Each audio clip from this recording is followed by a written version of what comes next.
delayed deliveries, they tend to get epilepsy. It's although some people may believe to say if you have somebody with epilepsy in the family, maybe it's past. Sometimes they believe to say if they are having convulsions, don't you be affected if they fart or something like that.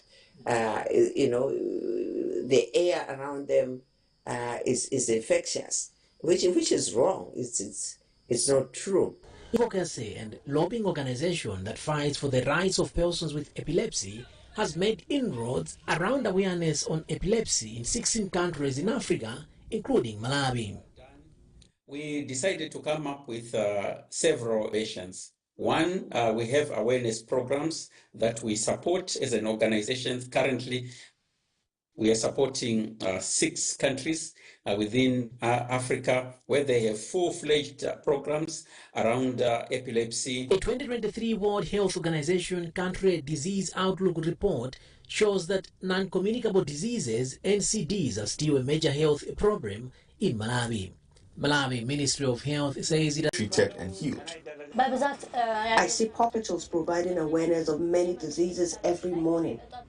Epilepsy should be part of it. There is no awareness about the disease, so there should be awareness arising programs. Others are prolonged depending on the cause. We see infections, especially in children, childhood infections. We have treatment for these patients. And then our medical health services are also limited. So even if it's early, there's early presentation, sometimes parents don't take their children. Again, it comes down to traditional beliefs. Some believe that it's not a white man's disease to treat. It's traditionally managed, which normally interferes. So in epileptics, we advise for, first of all, adherence to your medication. Take your medication as prescribed, the frequency, the timing, and also visits to the doctor. So if you're not taking your medication, non-compliance is one main cause, because they go through phases of denial, acceptance, all that after diagnosis. Ugandan authorities on Monday began a clinical trial of a vaccine against the Sudan strain of Ebola that has killed 1 person in the outbreak declared last week. This is the first trial to assess the efficacy of a vaccine against the Sudan strain, according to the World Health Organization. More than 2,000 doses of a candidate vaccine against the Sudan strain are available. Health workers and others exposed to the Ebola strain are being targeted in the study, which began 4 days after Uganda announced the death of a nurse in the capital, Kampala. 2 more cases were confirmed on Monday in relatives of the first victim. At least 234 contacts in this outbreak have been identified, according to the Ministry of Health. Officials are investigating the source of the outbreak. Every year, the world commemorates World Cancer Day on February 4th to raise awareness and to strengthen actions towards improving access to prevention and care. Cancer touches millions of lives in countless ways.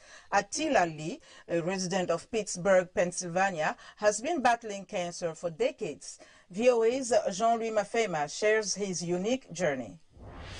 2-year-old resident of Pittsburgh, Pennsylvania, was diagnosed with stage 3, a Hodgkin's lymphoma, in 1975. At age 3, when his grandmother, who was giving him a bath, felt a lump in his right armpit. My grandmother came to the United States to visit. She was bathing me. I was 3 years old, and found a lump in my right armpit.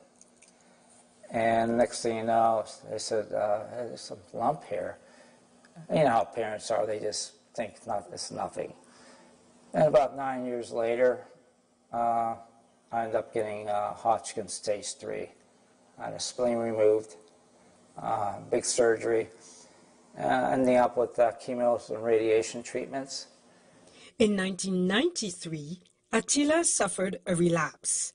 He had to undergo 6 months of chemotherapy, but his ordeal is not over.